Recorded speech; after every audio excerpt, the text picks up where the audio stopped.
নমস্কার বন্ধুরা, সোমাস কিচেন ডায়েরিতে স্বাগত। আজকের রেসিপি হলো বটবটি সুস্বাদু বাটা।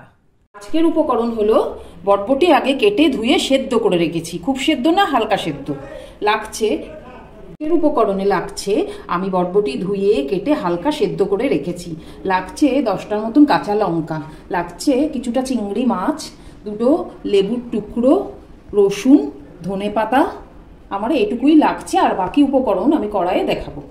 প্রথমে আমি একটু ভাপিয়ে রেখেছিলাম বটবটিগুলো দিয়ে দিলাম মিক্সিতে।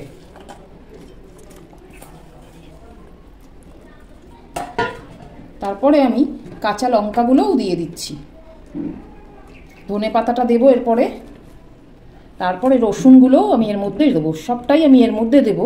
লেবু রসটা আমি একটু পরে দেবো, চিংড়ি মাছটাও দিয়ে দিলাম। এরপরে আমি মিক্সিতেটা ভালো করে পেস্ট করে নিয়ে আসবো। প্রথমে আমি সর্ষের তেলটা গরম করে রেখেছি, এরপরে আমি কালো জিরে ফোড়ন দিয়ে দিলাম 1/2 চামচের মতন।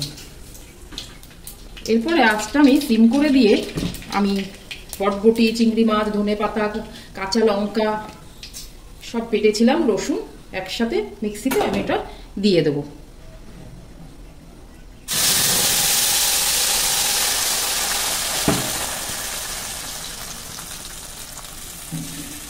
এটার মধ্যে কোনো হলুদ যাবে না, শুধু নুন, অল্প মিষ্টি। আমি 1 চামচ নুন দিয়ে দিলাম, যার যেরকম নুন লাগবে স্বাদ মতো দিয়ে নেবেন। তারপরেই আমি লেবুটা রেখেছিলাম, সেই লেবুর রসটা দিয়ে দিচ্ছি। ভালো করে লেবুটা আমি চিপে, দুটো লেবুই টুকরো রেখেছিলাম, সেই দুটো লেবুর রসটা আমি দিয়ে দিচ্ছি, হাত দিয়ে ম্যাশ করে করে দিয়ে দিচ্ছি।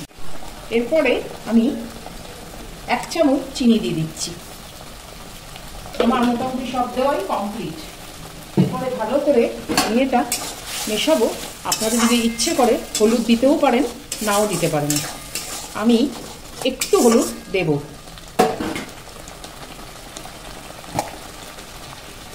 1/2 চামচের মতন হলুদ আমি দিলাম।